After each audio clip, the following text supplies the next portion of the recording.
예, 소수 야당으로 전락한 국민의힘은 더 이상 이른바 3대 특검법을 막을 수단이 없는 상황입니다. 관련 법안도 처리가 될 것으로 예상이 되는데요. 사회부 법조팀 최희지 기자와 함께 법조계에선 상황을 어떻게 보는지 이야기 나눠보겠습니다. 최 기자, 지금 초대형 특검법이라는 말이 나옵니다. 그동안 국민의힘이 특검법을 반대했던 이유 중에 하나가 이 수사 대상과 규모가 너무 방대하다라는 이유가 있었는데 보니까 이번 본회의에 앞서서 규모를 더 늘리는 법안까지 처리가 됐네요. 이렇게 되면 이 인력 규모는 어느 정도 수준이라 봐야 할까요? 일단 세 개의 특검 모두 규모가 압도적이라고 볼 수 있는데요. 내란 특검법에는 검사 60명, 김건희 특검법에 40명, 최혜병 특검에는 20명의 검사가 투입되는데요. 특히 내란 특검법의 경우에는 초기 검사가 40명이었는데 이보다 20명이 늘면서 규모가 더 커지기도 했습니다. 숫자만 보면 많은 건가 싶을 수 있지만 일반적인 검찰 조직 규모와 비교하면 엄청난 수준입니다. 검찰 내 한 부서에 속한 검사가 적게는 3명인 경우도 있는데요. 특검 3개를 동시에 추진하게 되면 파견되는 검사만 120명이 됩니다. 이 정도 규모면 서울중앙지검의 40%를 넘는 수준이고 서울 남부지검보다도 많은 규모입니다. 그러면 이 특검 활동 기간은 어떻게 되나요? 네, 기간으로만 봐도 앞서 진행됐던 특검 법안에 비해 매우 긴 편인데요. 예. 먼저 상당히 대규모로 치러졌던 국정농단 특검은 준비 기간과 수사 기간을 합쳐 90일, 여기에 1회에 한해 30일 연장할 수 있도록 해 최장 120일까지 수사가 가능했는데요.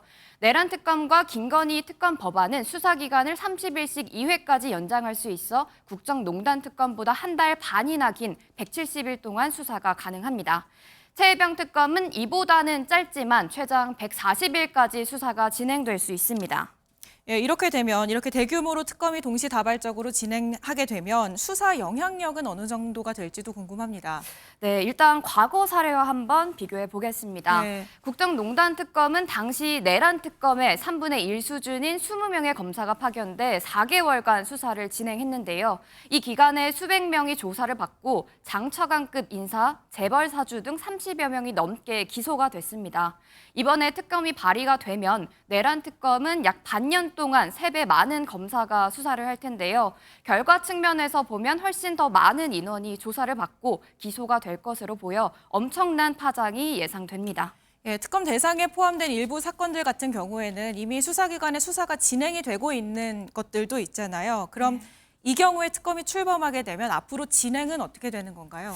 일단 발의되는 특검 법안과 관련된 사건들 모두 검찰과 경찰 그리고 공수처에서 수사가 진행 중인 사건들입니다. 특검이 꾸려지게 되면 각 기관에서 수사 중이던 자료들이 모두 특검으로 이관됩니다. 독립적이고 집중적인 수사가 본격적으로 진행될 텐데요. 공정한 수사를 위해 특검을 진행하는 만큼 수사 기관의 직무 유기와 권력 남용 행위 등 피의자뿐 아니라 수사 기관까지 엄정히 수사가 진행될 것으로 보입니다. 예, 워낙 이렇게 규모의 특검이 동시다발적으로 이루어지는 건 이례적이기 때문에 법 쪽에서 주목하는 점들도 있을 것 같은데 우려하거나 주목하는 점이 있을까요? 네, 먼저 검찰 조직의 통상적인 업무가 우려되는 상황입니다. 현재 검찰에서도 검사 부족으로 인한 어려움이 계속 얘기되고 있었는데 100명이 넘는 검사들이 파견돼야 하는 상황입니다. 과거 단일 특검 중심이었던 것과 달리 여러 대형 특검이 동시에 가공되는 전례 없는 상황으로 검찰 조직의 다른 사건을 처리하는 데 지장이 발생할 수도 있다는 우려가 나오고 있습니다. 예, 최 기자 잘 들었습니다.